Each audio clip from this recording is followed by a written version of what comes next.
အားလုံးမင်္ဂလာပါဒီနေ့လာတင်ပြပေးမယ်ကတော့နော်ကိုနေ့စဉ်ကိုတင်ပေးနေတယ်ဗောနော်ညီကောင်တို့မှတော့တော်တော်များများနော်ဒီနှစ်ပတ်တန်ကိုနော်တော်တော်များများရှိနေကြပါတယ်ဒါပေမဲ့သူရောင်းဝယ်ဝင်တဲ့ဟာကိုတင်သွားရနော်တစ်ခါပြန်တင်ပေးတယ်လူတချို့လူညီကောင်မှတက်ကိုဝင်လာတဲ့ကြည်အောင်နော်ဒီလိုမျိုးဟာနော်အဖြူရောင်ဒါကြည့်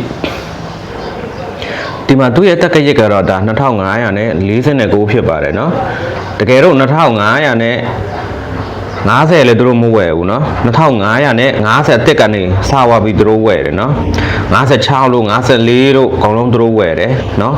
ဘာဖြစ်လဲဆိုတော့ညီကောင်မတို့တော်တော်များများကတော့ကိုယ်တွေနေစဉ်သုံးနေတဲ့ပတ်စံเนาะတချို့ကကိုယ်တွေတိုင်းထားတဲ့ရှိတယ်เนาะပတ်စံကတော့အထောင်နဲ့အတောင်းထိဝင်တယ်ဒါပေမဲ့ဒိုမတိတဲ့ခါကျတော့ဒီပုံမှန်တိုင်းမှန်ဒိုတွေဝယ်စားနေတယ်เนาะနေ့စဉ်ညီကောင်မတို့ဈေးရောင်းတဲ့လူပဲဖြစ်เนาะ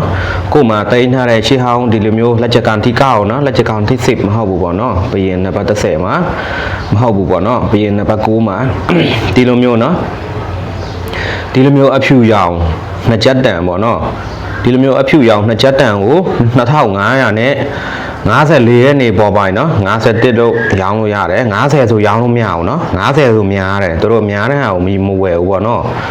ဒါညီကောင်မတို့တကယ်လို့နှစ်ချက်တန်အဖြူရောင်เนาะတကယ်လို့51တို့54ကနေเนาะပေါ်ပိုင်း59 59ဆိုရင်တော့သူတို့9000လောက်မသိဘူးသူတို့ဝယ်တယ်เนาะအားလုံးညီကောင်မတို့ဒီလိုမျိုးနှစ်ချက်တန်တကယ်တော့ကိုယ်မှရှိမယ်ဆိုရင်ကို Messenger ထဲမှာပို့လာလဲရတယ်เนาะကိုကြည့်ပေးမယ်တကယ်လို့ရောင်းဝယ်ဝင်တဲ့ဟာမှကိုကပြန်သွားတယ်เนาะ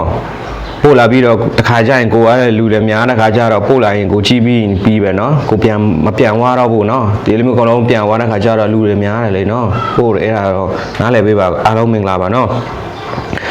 နှစ်ချက်တန်ကို2550ပေါ်ပိုင်းကနေเนาะသူတို့ဝယ်တယ်လို့အားလုံးညီကောင်မတို့ကံကောင်းကြပါစေเนาะကျမရေယူဆိုင်ကြပါခုတလောเนาะထိုင်းနိုင်ငံမှာနေရတာညီကောင်မတို့အားလုံးကိုကျမရေယူဆိုင်ပြီးတော့အားလုံးကံကောင်းကြပါစေလို့เนาะ